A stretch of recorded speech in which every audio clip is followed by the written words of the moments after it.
এটা কি শাক কে বলতে পারবে? যে অনেকেই চিনেছ আবার অনেকেই চিনো না। এটা আমরা বলি কলই শাক, কেউ বলে খেসারি শাকও বলি, কলই শাকও বলি। তো এটা আমি কুচি কুচি করে কেটে নিতেছি। পিটালি রান্না করব, শাক পিটালি। মাছের কাঁটা দিয়েও রান্না করা যায়, আবার এইভাবেও রান্না করা যায়। তো এই শাকটা তো ভালোই লাগে পিটালি খেতে। তারপর আছে মটরশুঁটি যে শাক, ওইটাও ভালো লাগে। তো এই বছর মটরশুঁটি শাকটা পাই নাই, তো কলাই শাকটা পেয়েছি, এটাই রান্না করতেছি। তো এখানে আমি তেলের মধ্যে দিয়েছি আদা আর শুকনা মরিচ, আর কিছু লাগবে না। তো একটু দিব হলুদের গুঁড়ো আর লবণ আর কাঁচামরিচ। তো এগুলা দিয়েই তারপর পিঠালিটা রান্না করব। আর কোনো মশলা কিছু দেব না, আর লাস্টে একটু জিরার গুঁড়ো দেব। তো এই রান্নাটাও একদম তাড়াতাড়ি হয়ে যায়, শাক অত দেরি লাগে না।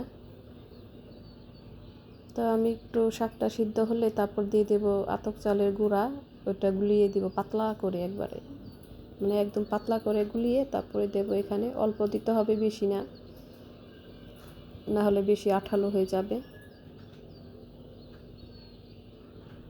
তো শাকটা একটু ভাজা হোক,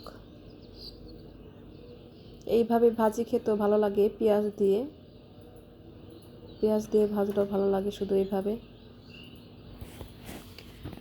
এই শাকটা তো একদম শীতের এই খাইতেই ভালো লাগে, শীতের এই পাওয়া যায়, আর তো গরমের সময় দেখাও যাবে না।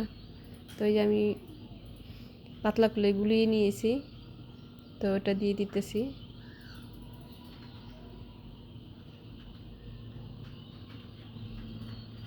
তো আর একটু লাগবে।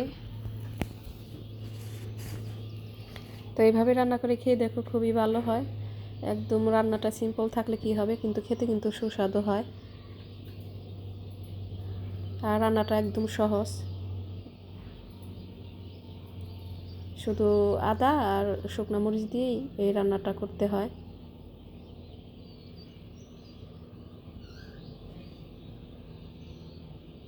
তো হয়ে গেছে প্রায়, আর একটু হলেই নামিয়ে ফেলবো।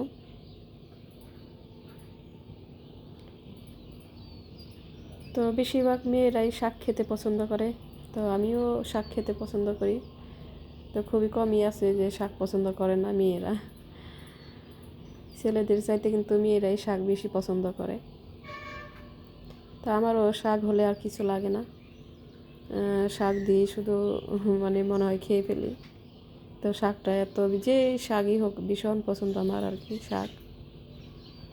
তো এই রান্নাটা হয়ে গেছে, দেখেছো কত সুন্দর হয়েছে। তো তোমরা এইভাবে রান্না করে খেয়ে দেখতে পারো।